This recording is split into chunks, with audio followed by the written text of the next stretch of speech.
Good evening, gang.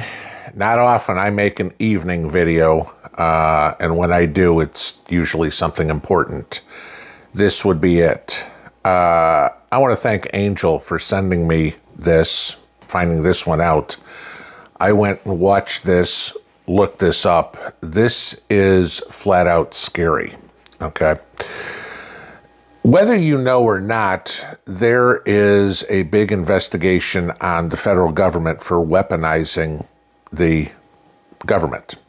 Not a big surprise. We know the lawfare that's been used against President Trump, and we're going to get him at any cost.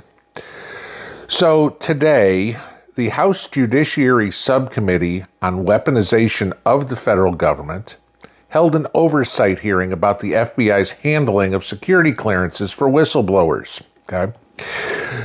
One of the witnesses was a former FBI employee by the name of Marcus Allen. No relation to the former Raiders running back. Okay. He testified that his security clearance was taken away, this is a couple of years ago, back after the FBI deemed that he had promoted conspiratorial views and unreliable information relating to January 6th, okay? Later on down the line, his security clearance was restored. He, as he said earlier in this testimony, he considers this his last act as a federal employee. He's done. The federal government, the FBI, put him through hell. They refused to pay him. They pulled his security clearance. They refused to let him get another job. His wife and himself and his kids had to tap into retirement savings to avoid losing their house.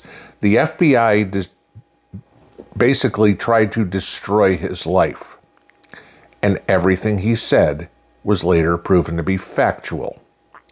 I want you to listen to his commentary here. This was when Dan Bishop, a representative from North Carolina, had a chance to question him. I'll put a link to the C-SPAN video, okay? So obviously this is legit, okay? The entire video is 2.5 hours long to listen to the whole testimony of all the witnesses today. I want you to listen to something very specific in here, and you'll know it as soon as you hear it. Sir, I would just say that I consider the hearing today my last act of service as a public servant for the United States of America, and I'll give you my professional opinion.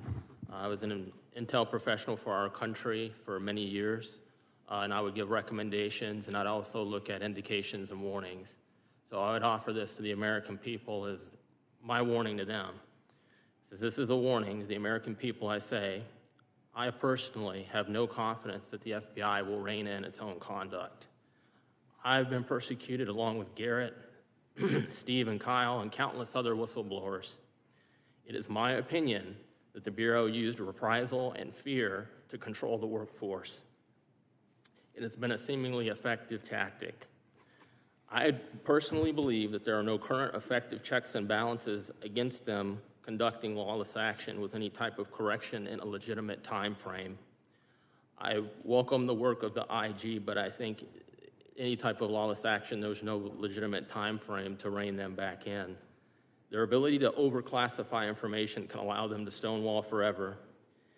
To the American people, you have a duty as a citizen to vote, and I strongly urge you to do so. It's how you participate in the American experience. I know people have doubts about election integrity, but you must vote. It is your claim. Stake your claim and don't forfeit it willingly. Have your voice heard. My other recommendations are in the natural order.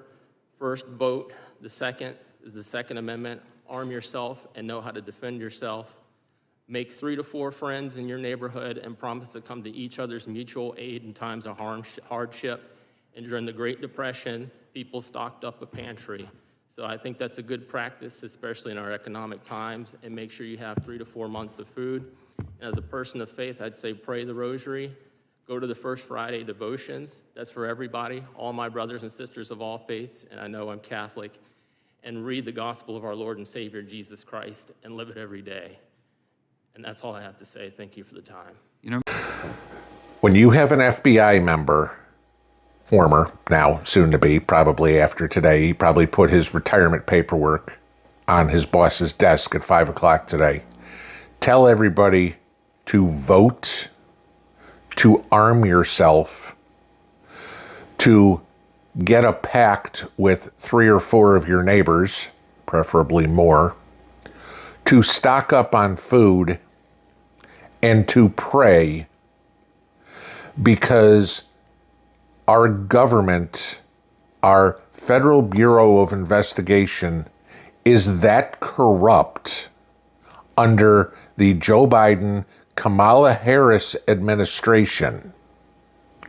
You need to listen. I know a lot of people have said for decades that preppers are conspiracy theorists, tinfoil hat wearing wackos, that we're planning on something that's never going to happen. Kiss my ass. We've told them for years, decades, that this crap was going on. Understand this, the corruption in Washington didn't start with Joe Biden. It didn't start with Barack Obama. It didn't start with George W. Bush. It didn't start with Bill Clinton. This goes back decades. This goes back generations.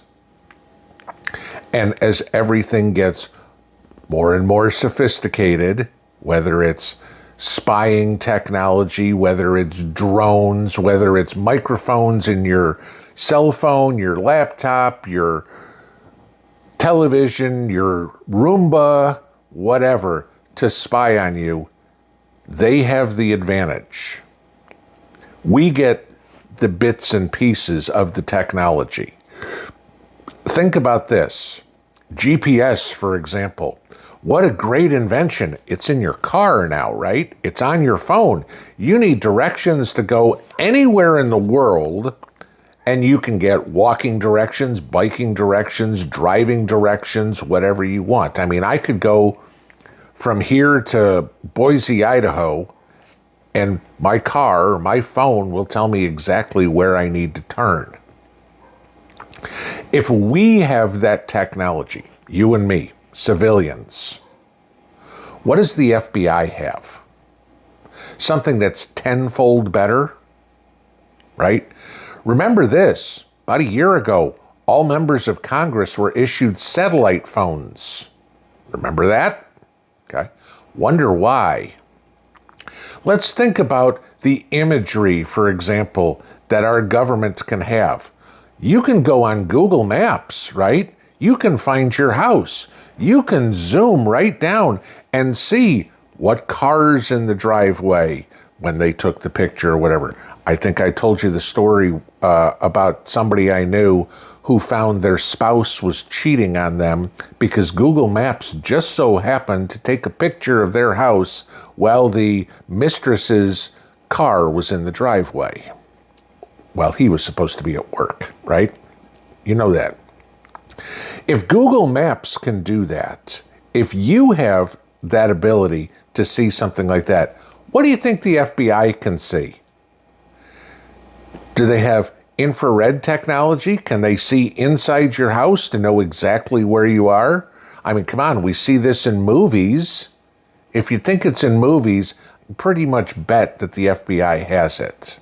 I mean, again, they're listening to us. We know that. They can see us. They can track us. They can do everything.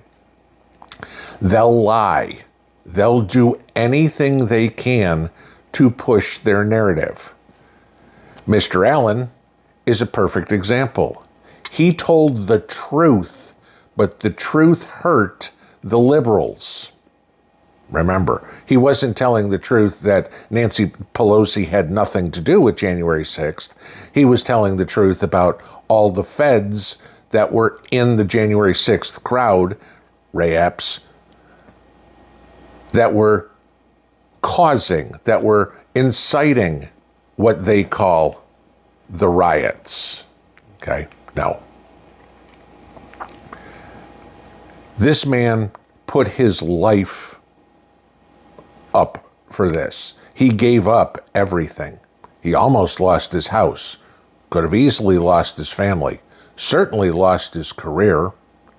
Yet today, he stood in front of Congress, the House of Representatives, the subcommittee, both parties, and called him out and told the truth again. And what did he tell you? He told you to vote. He told you to arm yourself. He told you to stock food, and he told you to pray. Read between the lines what he just told you. He told you hell is coming, and they'll stop at nothing to cause it. Pinball out.